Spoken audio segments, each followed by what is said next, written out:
People in and out of stores. Maybe she's an entrepreneur.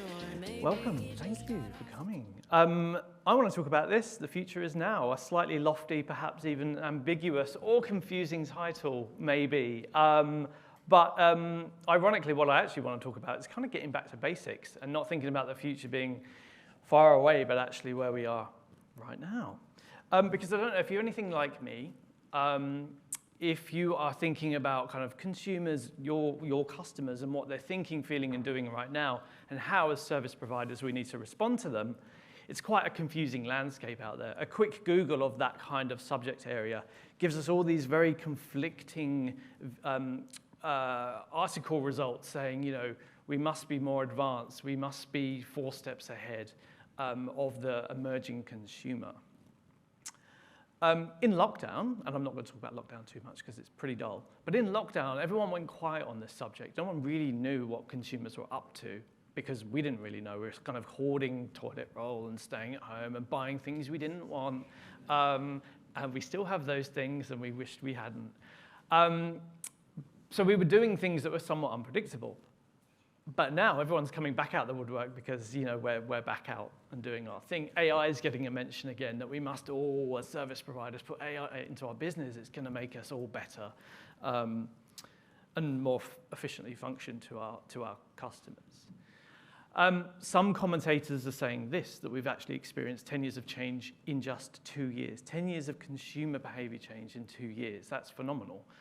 They're already a very difficult breed to kind of understand. And I seem to like talking about them in terms of kind of animals. But their behavior is somewhat unpredictable. But 10 years is a crazy idea, because if they're already unpredictable now, how is it that, where have they evolved to in that time? And what do we, again, as service providers, need to do to understand them? People have lots of predictions, and I'm just going to kind of take you through a couple. First, I just want to show you a video that takes us back 32 years from a UK BBC program called Tomorrow's World. Anyone over 35 might know this, because I think it was shown in Australia.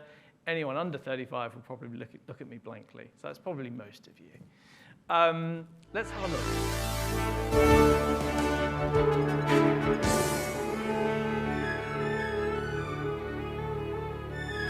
What are going to be the biggest changes in our homes by 2020? Will the house of the future protect the environment? And what new technology do researchers think we'll be living with? Well, we've been talking to some of the people who've been thinking about the home of the future. Christine McNulty. I started the Home of the Future project to find out what people will want from their homes. They'll want all the benefits of modern technology, but without all this cluttered and complex gadgetry that we have today. They'll want homes that work for them. By 2020, all of this will be possible. We'll have things under control without all of these knobs and buttons. And what's more, the technology itself will be embedded in the very fabric of the house and its furnishings. So the idea is, once all the clutter of technology has gone, you'll be able to furnish your rooms in any style you like. You won't actually be able to see the technology, but it will be there, doing its job without getting in your way. That means the lights automatically switch off and on as you walk between rooms. And the home learns how bright you like them. A simple command gives you music, perhaps piped in from a sound library. Bark, please.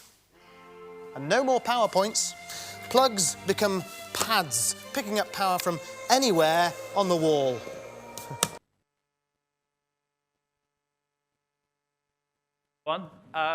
Amazing. It was like listening to the Queen say knobs and buttons, which was my favourite bit, my childish humour.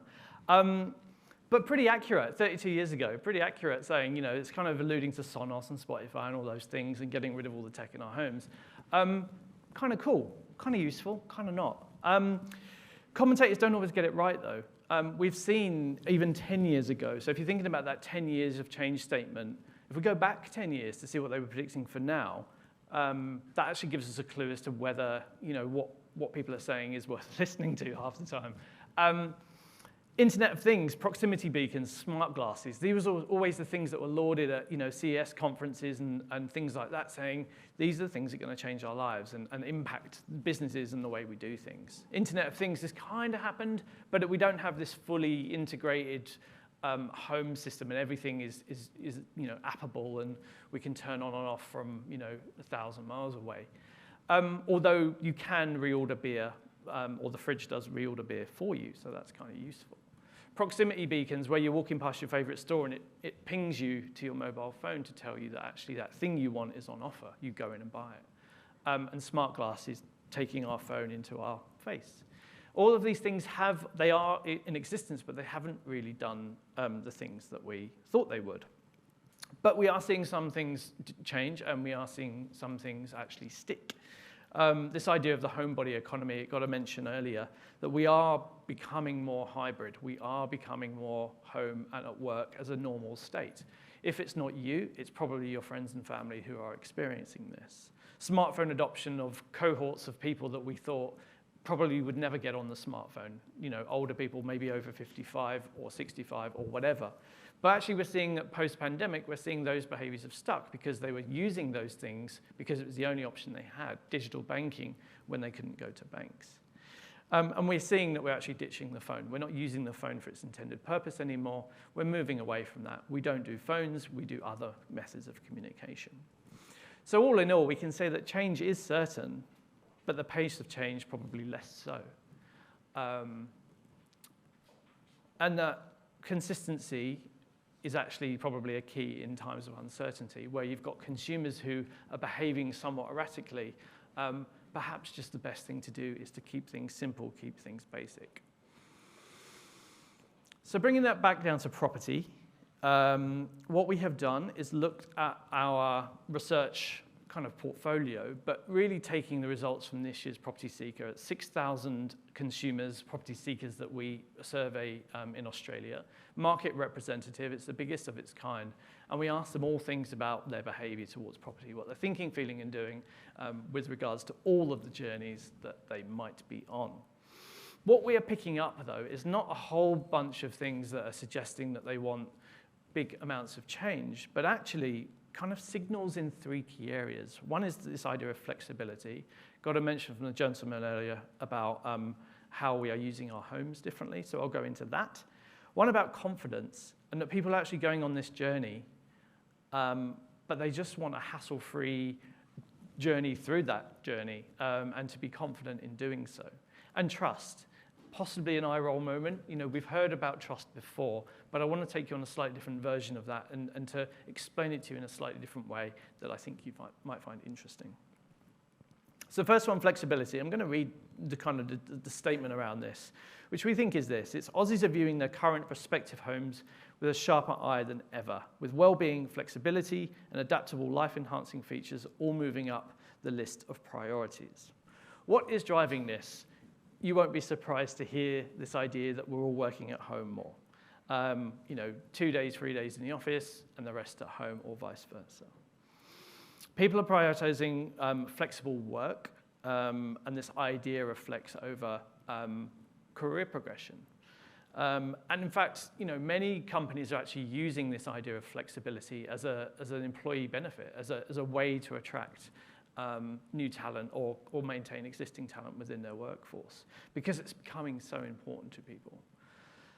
And then you've got 7 in 10 Australians actually just saying that feelings of safety are becoming more top of mind, a livability attribute, that they want to feel content and safe within their environment. We always have done, but it's how it's increasing over time.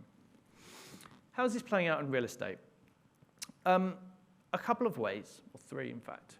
One is well-being, one is flexible spaces, and one is home renovations. And I will take you through each of those now. So I think what we're seeing really is that a big idea around well-being and how safety of your environment is becoming so much more important to our consumers, your customers. 58% tell us that the home is more important than it's ever been to maintaining a healthy state of mind. And that this idea of a home being a sanctuary has become so much more important. And if you think about that, it actually changes what people are looking for when they're in their existing home or when they're looking for a new home. It's all about hybrid spaces for hybrid living.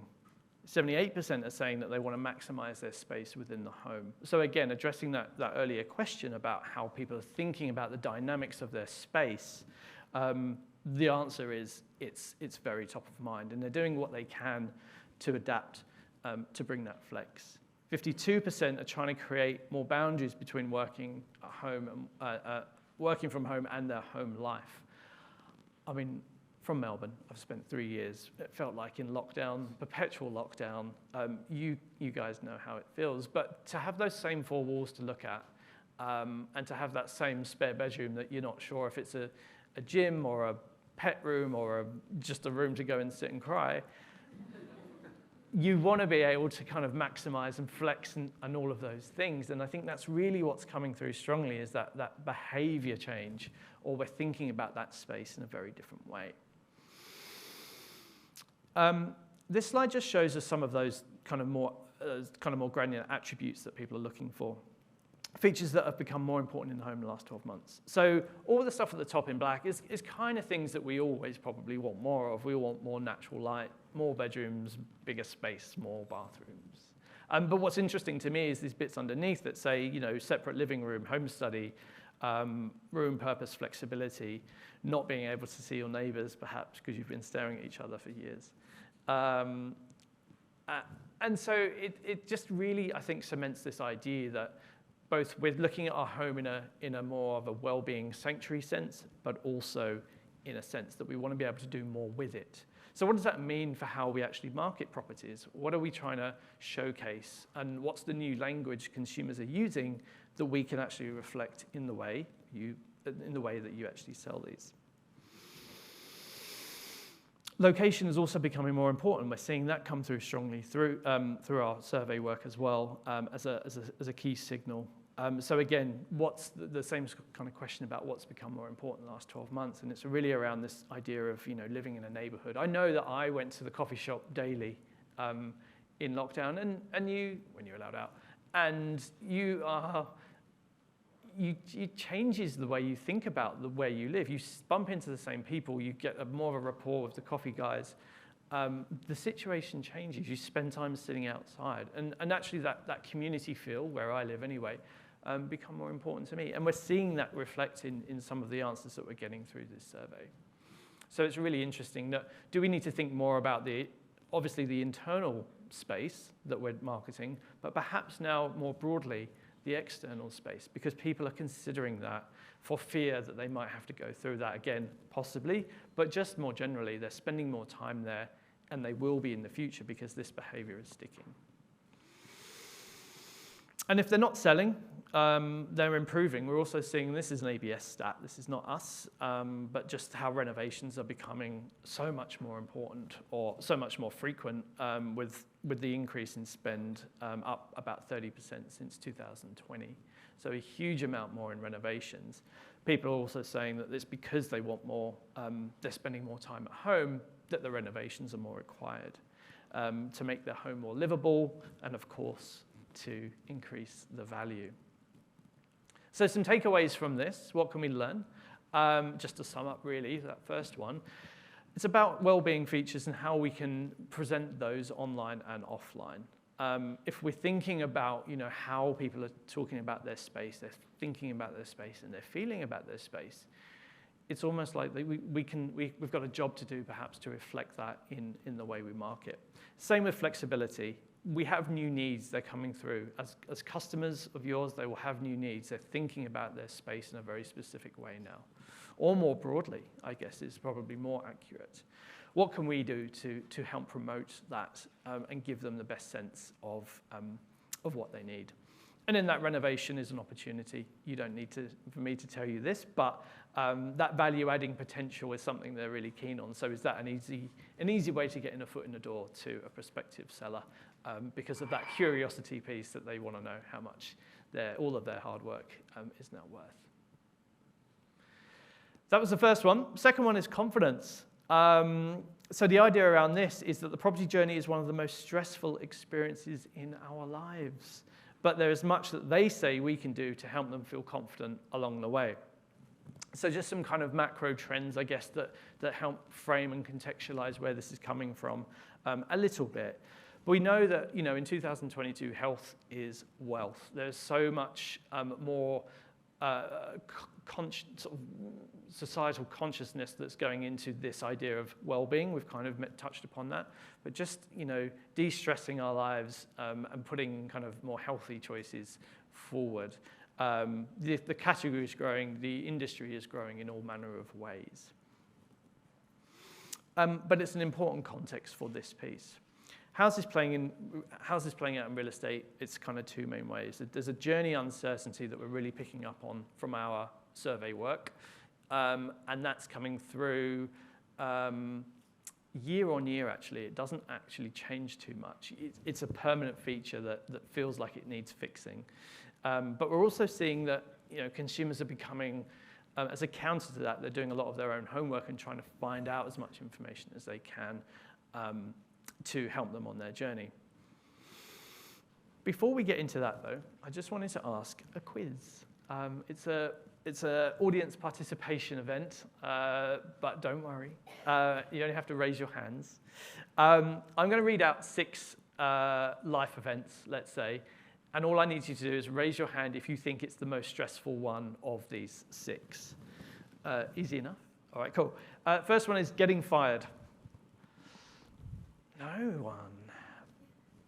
Buying a house. Handful. Planning a wedding. Oh, yeah, okay, you've been bitten, clearly. Selling a house. Yep, another handful. Toilet training a child. Relationship breakup. Yeah, right. Very intuitive. I won't ask, but I'm interested. Well, the actual answers are these. So most of you are right when you said relationship breakup is the hardest one or the most stressful in our lives for sure. But interestingly, buying a house and or selling a house are a close kind of second and third, which just gives us a sense that this is perhaps something that needs fixing in our customers' lives. And there are good reasons for it. We don't do this very often. It's every 10 years that we might go on this journey, typically. So either you forget the horror and put it behind you, or you're just out of practice. All things change. So you need to. It's not something you do continually to keep that fresh. But as someone they rely on to go to help that process, that puts you in a wonderful position to help them. We ask this question every year, and we get pretty much the same results back every year, which is how confident or anxious are you in the journey that you're about to go on, so for buyers and sellers. 1 in 3 buyers tell us that they are kind of on the anxious side of this scale, so it's a 10-point scale. 0 to 4 is what we've classed as anxious or lack confidence. 1 in 3 people are not happy or are somewhat stressed out about this position that they're about to do. It's not a good place for them to be. And 1 in 2 sellers. And this was done in the time February 20 this year. So when actually the market for sellers was pretty strong. So you'd actually expect this to be a bit higher in ordinary times. But in any case, kind of an alarming set of figures, I think.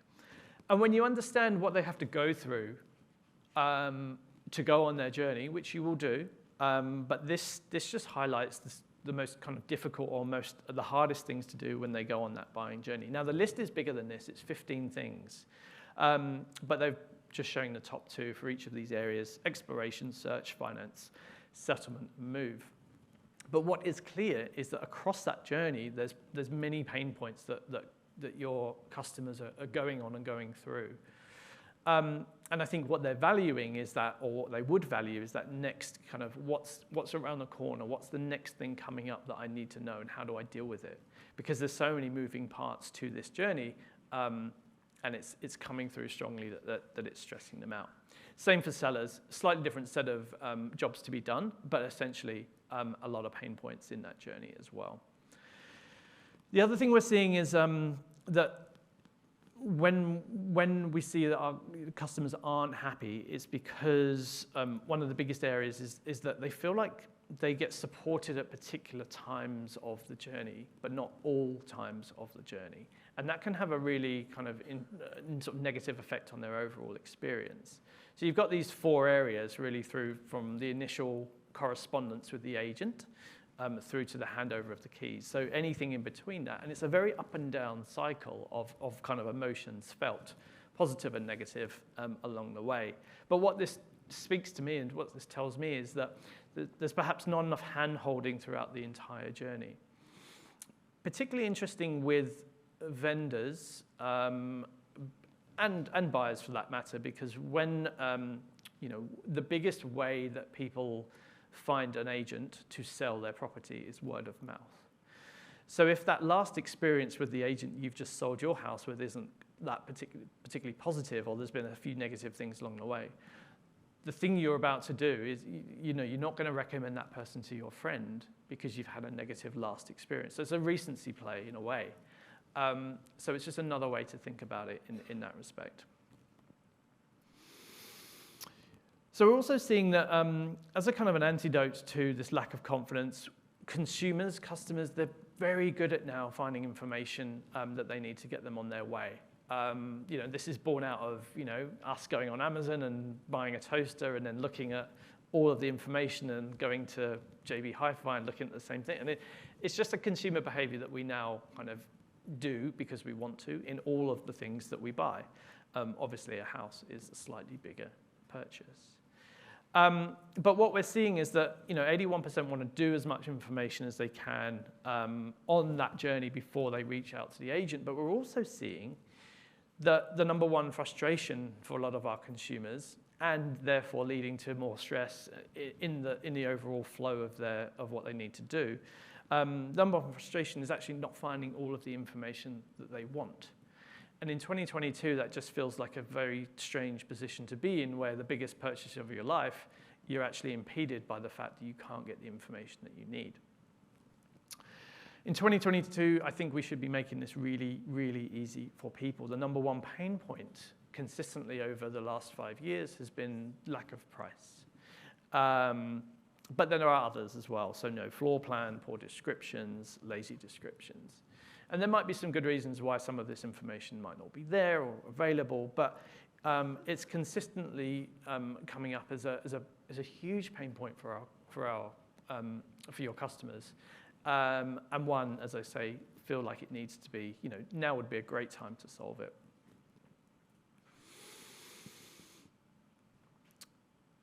If you're not convinced doing it for the good of the world is enough, there's actually some really good business benefits to doing this and giving this information to people.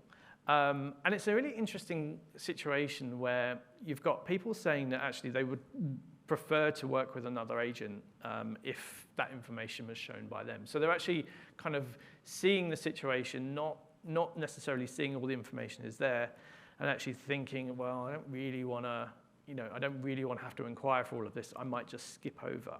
And we see that here. 76% say they're actually going to skip over the properties if that information isn't shown. Now, in reality, they might actually have to go back to that property because it's their dream one. But there's a kind of a consumer preference here that if it's not all laid out in front of them and it's not easy to obtain, they're not going to be that positive towards that agent or potentially agency. They tend to prioritize properties where there are prices shown, but only 28% say they don't actually care. They'll just go with the property that they need. What's interesting, though, is you'll never really see that behavior play out because you'll never know what you don't know. You've got consumers kind of skipping over that listing because they're not happy that all the information's not there, and they'll never inquire, or they're less likely to inquire. But you'll never see that play out. It's not going to stop you getting inquiries on that listing because people will always inquire. But perhaps it's not going to give you the full amount that are available because people are making that decision and kind of voting with their feet in a way, or with their scrolly finger. So what can we learn from this one? In 2022, let's empower the customer with data. it can drive curiosity, this sort of holding back of information, but it definitely impedes what they want to do and the flow, the property journey that they want to go on. Appreciate the intangibles. This sort of idea that, you know, people need time now. They're going to go away and do the information gathering, but actually, if you don't, if their information isn't there, they might just skip over you. So I would say better off arm them with everything and then let them come to you in their own time. And then handhold the entire journey. What we're seeing is that actually people are being dropped along the way, and they're vocal about that. But actually, in keeping them, you know, hand-holding them throughout the whole journey is going to be a real kind of stress reliever for them, and make them advocates for you for your next buy or sell. Okay, the final one is trust. We've heard a lot about trust, I'm sure, in this room from various different ways, but I just want to take a slightly different angle on it, I think, and I hope. But you'll be the judge of that, I'm sure. So in a post-truth era, Australians are seeking trust from more sources than they ever have before, and at every step along the journey. Trust, we hear the word trust, and it feels like a very one-dimensional thing. But I'm going to argue that there's a bit more to it than that, and to understand what the components of trust is actually quite a useful thing to frame your relationships with your customers. So Edelman are a company who do this thing called the Trust Barometer. They've been doing it for 20 years, and it really is just a very in-depth study around trust in businesses and organizations globally, but they have an Australian bit to it. But they say that trust is the ultimate currency in the relationship that all businesses build with their stakeholders. Simple enough idea. This next set of data, don't worry too much, other than to know that the numbers at the top are percentages, and the words at the bottom are different kind of categories, if you like, retail, banking, etc. What this is telling us is that this is how much trust plays, or how important trust is in a decision to choose a particular brand within that category. So, you know, I'm going to choose Westpac because I trust it. But what this is telling us is that most people, on average, you know, it's about a third of their choice to make a decision. The trust of that organization is a third of that, and then there's a whole bunch of other things that make up that decision process. So drivers of choice. And what's really interesting that for all time, let's say, without being too dramatic, forever, trust has been the number one thing that drives people to make choices about the things that they're about to do, the service that they're about to buy, or the product they're about to buy. So it's trust in that thing. So it's hugely important. It's always been important, and it remains to be one of or the most important thing we have. Real estate, I think, sits probably towards the right-hand side. So it's actually a very important part of the consumer-customer process, because I feel like there's such a potential for an imbalance between what the buyer knows and the seller knows, that actually having trust in the process, and you guys as the sort of intermediary between those two things quite often, that actually draws a higher level of trust, because the vulnerability in that situation is so much greater. The stakes are higher. It's a lot of money, and often, you know, the seller will often know more than the buyer. So I think that's where trust becomes so important for real estate. Now, real estate's not shown on here, which I've kind of made my own assessment, but that's my rationale for that. So it becomes really important, particularly in real estate transactions. But at the same time, we're also seeing that trust in Australia across categories, across businesses, is falling. This is another Edelman chart that just tells us that this is about Australians who trust in institutions from last year to this. And we're just seeing, you know, it's not huge drops, but I feel like it's the beginnings of sort of a negative decline in a lot of trust towards different sectors, different categories of business. So it's a really interesting time that, you know, where we're losing that ability to trust, it's even more important that we're actually doing all we can to increase levels of trust in this particular industry that we are in. And I mentioned this at the start, that trust is not one-dimensional, but it's actually three. And I think to understand this actually might help frame how relationships can be built with anyone, but particularly with customers in real estate. There's three aspects to this model, which is one's about capability, is able to do what I need them to do. So this is really about your expertise, because I don't know how this works, I'm relying on you. And I think in real estate, they will just default believe that you can do what you can do, and you are experts in your field, and you are. The other one is character. Character really speaks to this idea of kind of acting ethically.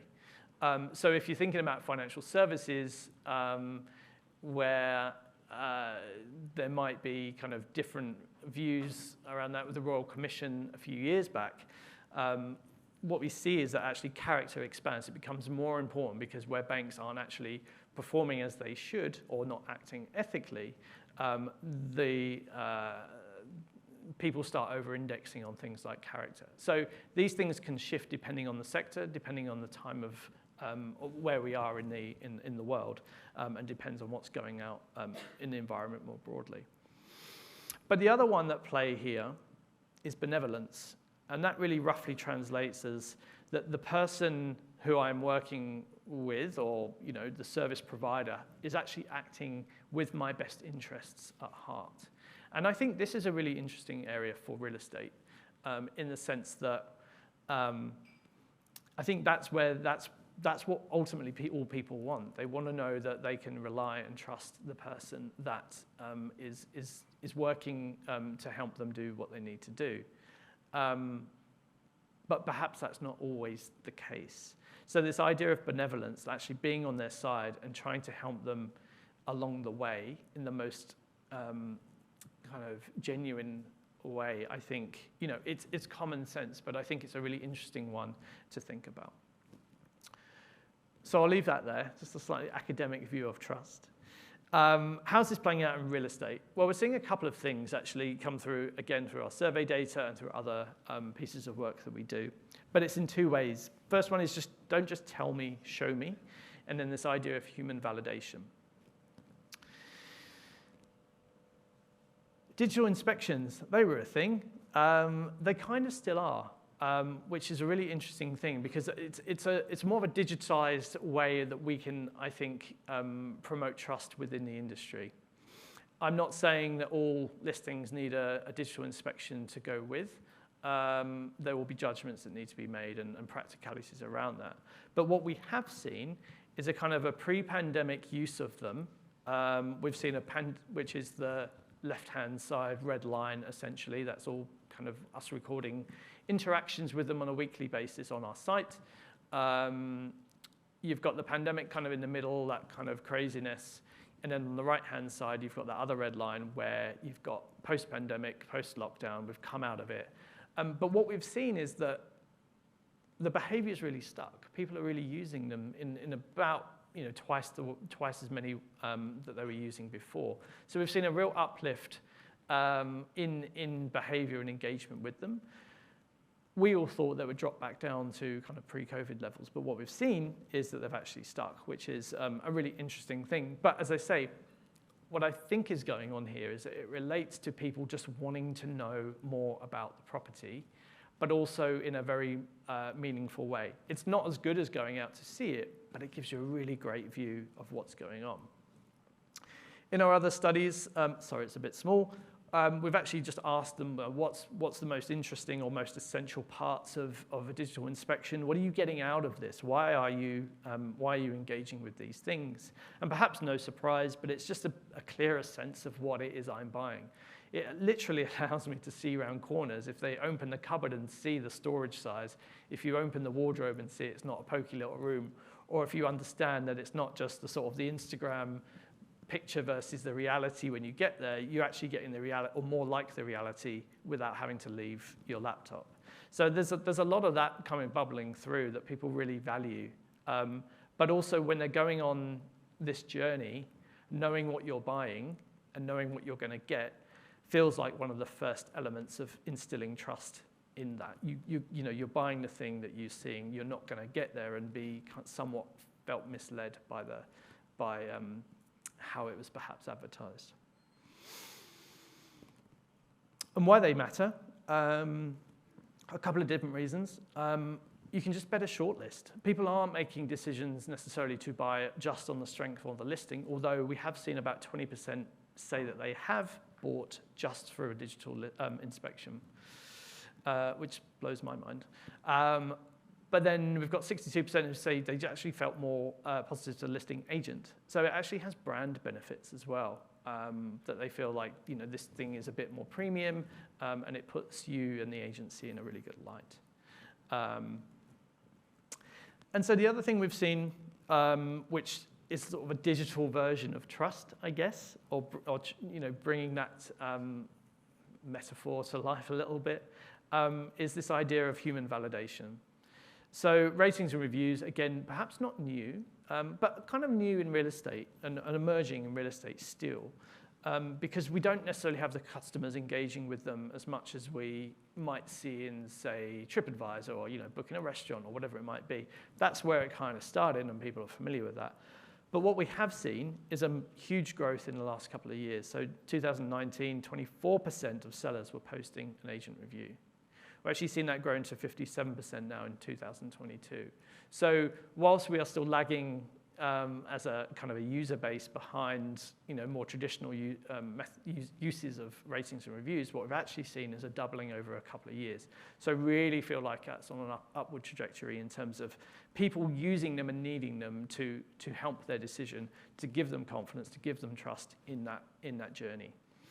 And then 61% are actually using them to make an agent selection as well. So it's not enough that, you know, you come around and tell me, or even before that happens, the agent selection process. It's not enough that I just read certain things about you or get my word of mouth. I'm triangulating all of this information, ratings and reviews becoming really, really important to people getting a true sense of who they are getting into business with. I was going to say bed with, but you thought I was too, I can tell. And just leave you with these two things. That it's not necessarily about all receiving positive reviews all of the time. We're all human. We all know that things happen, and we also see that play out with our survey work as well. That actually people are providing reviews not just for positive or not just for negative. It's actually a real mixed bag, and that's not necessarily a bad thing. Because I think what we're seeing, and I think the collective wisdom around ratings and reviews, is that it's about kind of just showing the people operate in a kind of a normal environment. People know that things don't always go to plan. People actually get suspicious when it's all 5 stars. It's like, is this really the thing? We all do it when we're looking at hotels. We want to see that 1 star, and then we'll read the comment, and we'll read the review, and we'll read the response. And we'll make a decision. But if the rest is like good and there's a couple bad, we're okay with that. And I think that's really what's coming through as well. Google, helpfully, give us some guiding principles when managing reviews as well, which is the best I could find, really, that sort of brings it all together. Nothing mind-blowing, I would say, but just I think it's more important to, you know, acknowledge, if it is negative, acknowledge the negativity, acknowledge the reasons why, because that's the human side of people coming out. And as I say, people acknowledge that on the other side of the screen. So just wrapping up, 3 things. So building genuine trust has positive business effects, but don't forget it comes in a number of forms. And I think for me, just that idea that, you know, having someone's back and being on their side, that benevolence thing, is a really important attribute to trust that perhaps we don't always think about. Capability is there. It's a hygiene, I think, and you're all wonderful at your jobs, and your customers know that you can do the thing. But it's these other, perhaps, pieces of the puzzle that they might be thinking about and looking for as well. Consider emerging digital markers of trust. So we've seen that digital inspections are kind of, you know, here to stay. Might be a bit bold, but certainly there's been a transition pre-pandemic to post, and that behavior has stuck. in a fairly large way. But it gives people so much more ability to see what they're buying and to really instill that sense of trust from the outset. And ratings and reviews, we've just talked about those. We've seen a real uplift in how they are being perceived, used, and engaged with over the last couple of years. And I think the only way for them is up. Thank you.